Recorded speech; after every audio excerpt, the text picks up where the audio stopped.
परंतु उस ईर्ष्या को, उस झरसुआ, जो गांव में उसको बोलते झरसुआ आदमी, जलना जलना, लोग कहते हैं अरे सब देख एक जलत है, ऐसे बोलते हैं। ईर्ष्या में ऊंची भाषा बोल रहा हूं। जलने वाले जला करेंगे किस्मत तेरे साथ, कोई परवाह नहीं। 10% कमाई अपने आजू बाजू वालों, रिश्तेदारों, मित्रों और उन लोगों पर भी थोड़ा थोड़ा खर्च कर दिया करो, फिर ईर्ष्या कम हो जाएगी।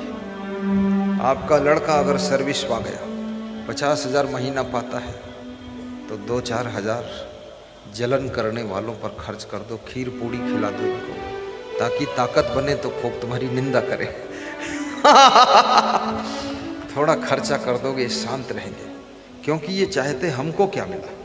भाई इनका लड़का डीएम बना तो हमको क्या मिला, इनका लड़का डॉक्टर बना हमको क्या मिला, अरे इनकी उन्नति होगी तो हमको क्या मिला। लोग चाहते हमको भी कुछ मिले तो थोड़ा इनको भी दे देना, किसी तरह से कर देना, बुला के पूड़ी कचौड़ी खिला देना साल में एक बार। कुछ नहीं तो ठंडी के महीने में गरम टोपी मंगा के सबको एक एक दे दो, ताकि इनका दिमाग गरम ना हो, ठंडी ना लगे। बहुत खतरनाक संसार है, इसमें जीने की कला सीखो और ईर्ष्यालुओं की ईर्ष्या की अग्नि को बुझाने की भी कला सीखो। साथ साथ में दुश्मनी बढ़ाने वाले कार्य मत करो। गम खा लीजिए, सह लीजिए, छोटे बन जाइए, चुपके से निकल जाइए, बाईपास से निकल जाइए, लेकिन वाद विवाद में कभी मत फंसिए, क्योंकि और कभी वाद विवाद हो ही गया, अब कोई आदमी कंस जैसा तुमसे भिड़ ही गया, तो फिर कृष्ण बन करके उसका कार्यक्रम फाइनल भी करिए और उसका कल्याण कर दीजिए निज, क्योंकि डरने से भी जिंदगी जी नहीं सकते। हिम्मत चाहिए इंसान को, हैरानी में बना हुआ काम बिगड़ जाता है नादानी में। बुझ गई सम्मा तो जल सकती है, किश्ती हदे तूफान से पार निकल सकती है। ए मुसाफिर मायूस ना हो और इरादे न बदल, तकदीर किसी भी वक्त बदल सकती है, तकदीर किसी भी वक्त बदल सकती है। कभी घबराइए मत, काम बिगड़ गया है तुम्हारा कोई, आराम से भोजन कीजिए, प्रेम से पत्नी से बात करिए और प्रवचन सुन करके सो जाइए। सवेरे उठोगे काम सुधरना शुरू हो जाएगा। चिंता मत लो, टेंशन मत लो, धन बड़ा नहीं है, तुम बड़े हो। कभी धन खो गया, किसी बेईमान ने उधार लिया और देता नहीं है, लेने के समय खूब झुक झुक के ले लिया, हाथ जोड़ कर ले लिया और बोला तुम ही हो, नहीं दोगे तो आत्महत्या करूंगा। तुमको दया आ गई, दे दिया उसको 1 लाख। उसके बाद तुम भिखारी बनकर उससे मांगते हो 100 बार, देता नहीं, मिलता नहीं, इधर उधर चला जाता है, आता नहीं, मिलता है कभी जोर से बोलता है, क्या तुम्हारा पैसा मार लेंगे, क्या कहीं भाग जाएंगे, क्या हमसे बार बार मांगते हो, जब होगा तब दे देंगे, नहीं देंगे तो क्या कर लोगे। अब ऐसे बोलता है। अब इसी भाषा सुन करके मन को ठेस लगती है कि यार बड़ी मुश्किल से पैसा कमाया था, दया भाव से दे दिया इसको। याद रखना, उसकी भी चिंता मत करो। जो कुछ लिखा ललाट में सो होवे परिणाम, अन्याय से कमाया धन फलता न है कभी। ये जो तुमको ठग करके धन लेगा ना, ये धन उसको बर्बाद कर देगा, लेकिन धन तुमने जो उसको दिया था उसका पुण्य तुमको आबाद कर देगा, तुमको आबाद कर देगा।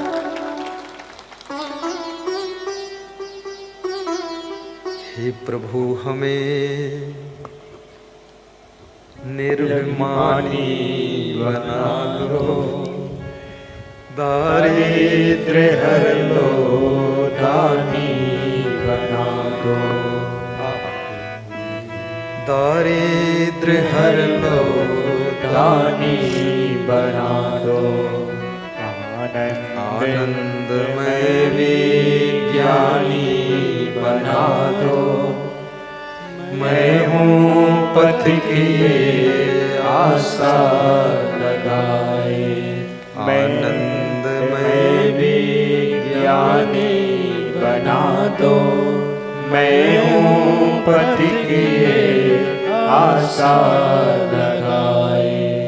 हे नाथ अब तो ऐसी दया हो, जीवन निरर्थक जाने न पाए, जीवन निरर्थक जाने न पाए।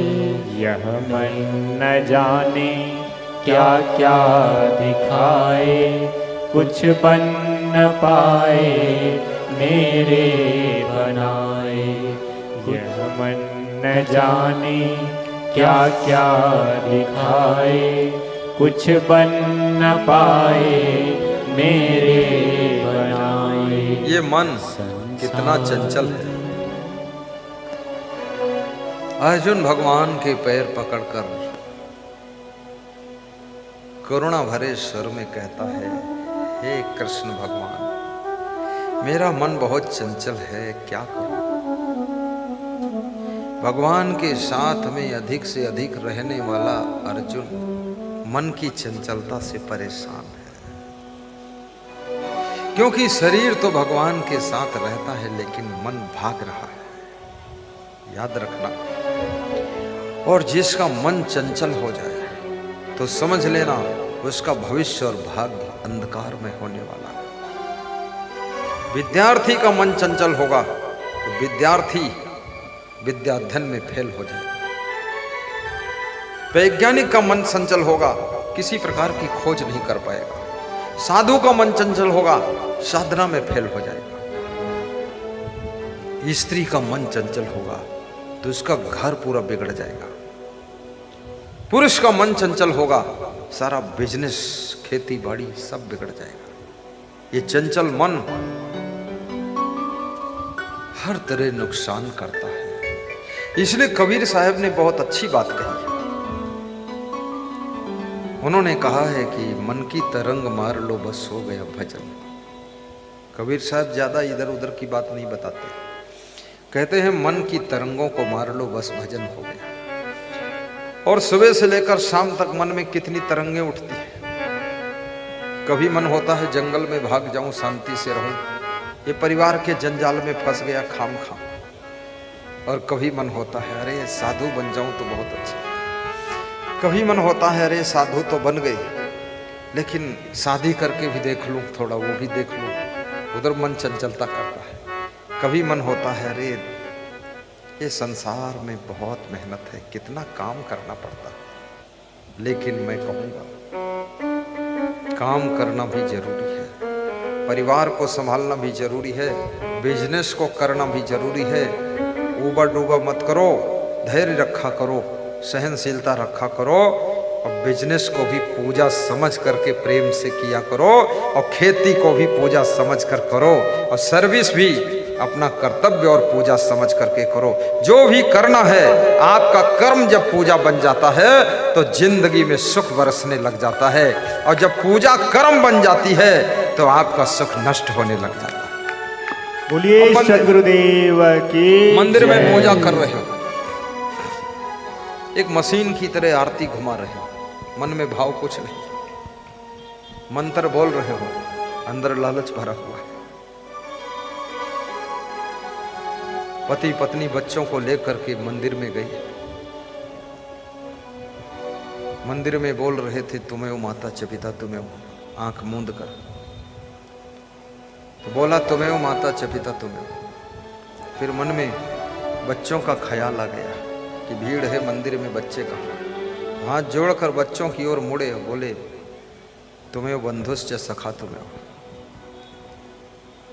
फिर चप्पल जूतों की याद आ गई कि 7000 के जूते कोई ले गया होगा। बहुत लोग जूते चप्पलों के कारण मंदिर में पूजा करने नहीं जाते, दूर से ही सिर झुका लेते, गाड़ी से ही कि जय हो महाराज। सवाल जूतों का है, अगर इनको तुम बचाओ तो आ जाऊं मैं। बहुत से लोग जूतों चप्पलों के कारण यहाँ मेरे पास भी आशीर्वाद लेने नहीं आ पाते। बोलते आशीर्वाद तो मिलेगा लेकिन जूते गायब हो जाएंगे, वो क्या होगा। बड़ा झंझट है। और ये हिंदुस्तान की महानता है, भारत देश की। यहाँ सेकेंड हैंड जूते और चप्पल भी लोग चुरा लेते हैं, तो सोचो ये देश कितना महान है। सेकेंड हैंड चप्पल जूता चोरी करना बहुत बड़ा पाप है। किसी की सुई भी नहीं लेना चाहिए। फिर याद रखना, तुम्हारी मनोकामनाएं सब सफल हो जाएंगी। तो जूतों की ओर मोड़कर बोला, तुम्हें विद्या द्रविड़म तुम्हें।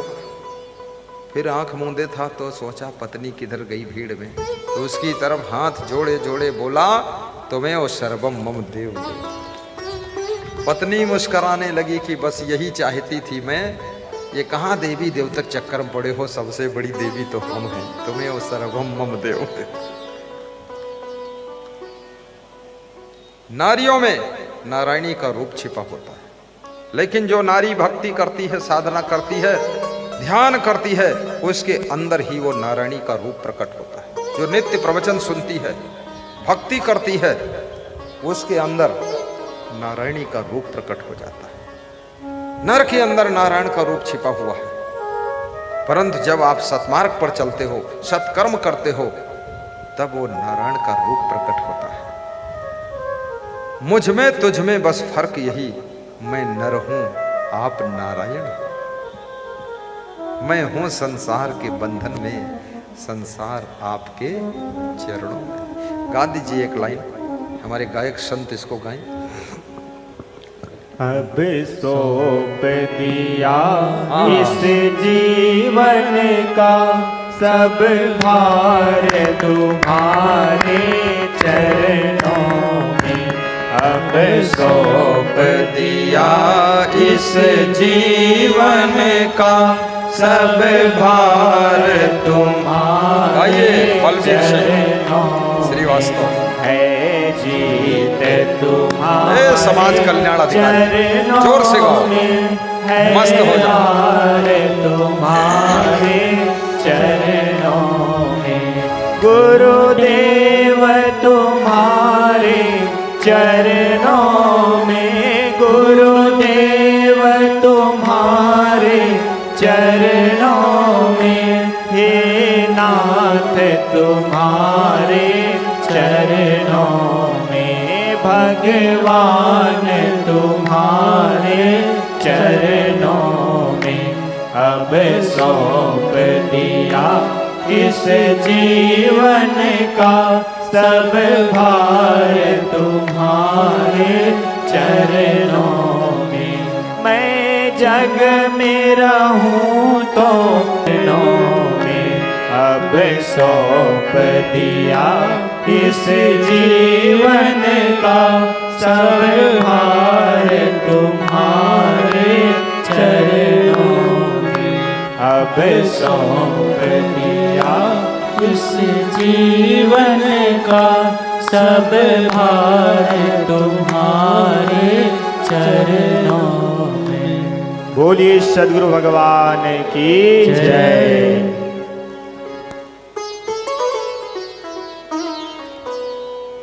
आपके भीतर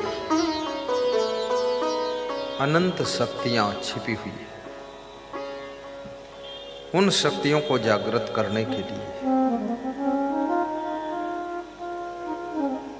ध्यान की आवश्यकता है, ज्ञान की आवश्यकता है। आपके भीतर सम्मोहन शक्ति भी है, मस्मरेज्म शक्ति भी है, आकर्षण की शक्ति भी है। आपके पास में प्रेम की शक्ति भी है। इन शक्तियों को जगाइए और संसार के ऊपर प्रेम और आकर्षण का जादू छोड़िए। तुम साधारण नहीं हो। मानव के रूप में महान बन करके इस संसार को संस्कार देने के लिए तुम आए हो। इस माया और मोह के आकर्षण में पड़ के तुम स्वयं अपने संस्कारों को खो देते हो, और संस्कार विहीन व्यक्ति ऐसे भटकता है जैसे दिशा विहीन व्यक्ति जिसको रास्ता का पता ही नहीं है, चलता चला जा रहा है वो भी भटकता रहता है, मंजिल पर कभी नहीं पहुंचता। संस्कारों से अपने जीवन को सजाओ, बड़ों का सम्मान करो, छोटों को स्नेह दो, सबका ख्याल रखो। ये भगवत गुण है, इनको अपने भीतर विकसित करो। सत्संग कराओ जिससे बहुत से नर नारियों को जीने की कला प्राप्त हो, घर घर में शांति हो। कलह कलेश से बचने की कोशिश करना, अपने घर में बात मत लड़ाना, पति की बात को काटने की कोशिश मत करना। पति की हार पत्नी की हार है, पति की जीत पत्नी की जीत है, क्योंकि तुम अर्धांगिनी हो। अपनी पत्नी की बातों को काटने की कोशिश मत कीजिए। कोई बात करती है थोड़ा सुन लीजिए, मुस्कुरा दीजिए, और कोई डिसीजन लेना है थोड़ा सोच समझ कर, आपस में सलाह करके बड़ा डिसीजन लीजिए। क्योंकि याद रखना, सारी जिंदगी फैसले पर ही डिपेंड करती है। अगर आपकी जिंदगी में, बिजनेस के क्षेत्र में, राजनीति के क्षेत्र में, समाज के क्षेत्र में, खेतीबाड़ी के क्षेत्र में फैसला गलत हो गया, डिसीजन गलत हो गया, निर्णय गलत हो गया, तो उसमें जितनी तुम मेहनत करोगे, तुम्हारा श्रम, तुम्हारा समय, तुम्हारी बुद्धि का प्रयोग और तुम्हारा मेहनत सब व्यर्थ हो जाएगा। इसलिए फैसला सही लीजिए, ताकि एक कदम बढ़ाओ तो भी मंजिल के निकट पहुंचते चले जाओ। फैसला सही लेना चाहिए। नीति शास्त्र में लिखा है, पारिच्छिकारणम वश्येन्द्रियम जितात्मानम धृतदंडम विकारिषु। पारिच्छिकारणम अत्यंत धीरम श्री निरसेवते। जो परीक्षा करके, सोच विचार करके सही फैसला लेता है, सही डिसीजन लेता है, चाहे वो दामाद का चुनाव करना हो, चाहे नेता का चुनाव करना हो, और चाहे पत्नी का चुनाव करना हो, पति का चुनाव करना हो, चाहे मित्र का चुनाव करना हो, चाहे दुकान कहाँ लगाऊं उसका चुनाव करना हो, बिजनेस कौन करूं उसका चुनाव करना हो, लेकिन सोच समझ कर चुनाव कीजिए। चुनाव अगर सही कर लिया तुमने, तो याद रखना, थोड़ी सी मेहनत में बड़ी सी सफलता आपको प्राप्त होगी। सारी जिंदगी चुनाव से भरी हुई है। हाँ, जय बोलो तुम। बोलिए सदगुरु भगवान की जय। सारी जिंदगी चुनाव से भरी हुई। आश्रम कहाँ बनाना है, इसका भी सही चुनाव करिए। दोस्ती किससे करना, सही चुनाव करिए। गलत व्यक्ति से दोस्ती कर लोगे, असमंजस के अलावा कुछ नहीं मिलेगा। दोस्त भी त्यागी होना चाहिए,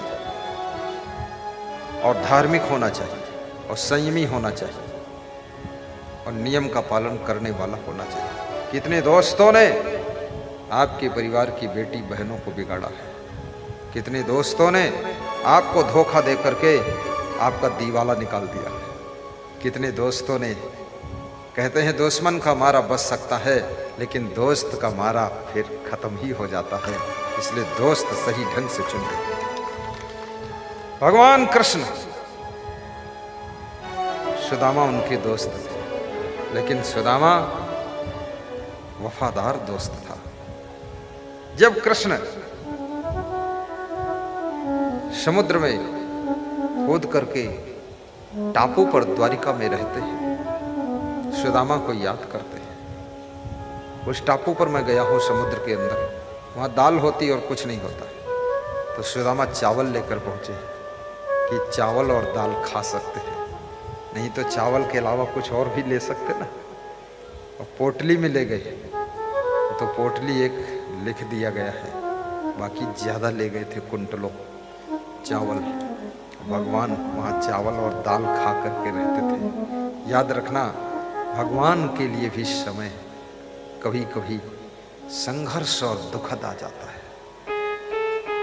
तो इंसान हो तुम, तुम्हारे जीवन में भी समय कभी ऐसा आ जाए, घबराना मत, चावल और दाल ही खा लेना। महाराणा प्रताप के जीवन में ऐसा वक्त आ गया था, घास की रोटियां बनाकर खाना पड़ा था। याद रखना, ये समय चक्र, भाग्य का चक्र, किस्मत का चक्र, ये घूमता रहता है और कब क्या किस्मत का खेल होगा किसी को पता नहीं रहता। इसलिए कभी गर्मी कभी सर्दी, ये कुदरत के नज़ारे हैं। कभी गर्मी कभी सर्दी, ये कुदरत के नज़ारे हैं। और प्यासे वे भी रह जाते हैं जो दरिया के किनारे हैं, जो दरिया के किनारे हैं। अर्जुन वही है, जब अर्जुन बाण छोड़ते थे कौरव भागते थे। किसी भी युद्ध में अर्जुन हारते नहीं थे। लेकिन वही अर्जुन, एक समय ऐसा आता है, कोल भीलों के द्वारा गोपिकाओं की रक्षा नहीं कर सके और लूट लिए गए। अर्जुन के बाण काम नहीं किए। याद रखना, अर्जुन को भी भगवान से पूछा उन्होंने, भगवान सब जगह युद्ध जीत लिया, लेकिन यहाँ क्यों हारा मैं? गोपिकाएं लुट गई, हम देखते रह गए, धनुष बाण गांडीव सब रह गया धरा।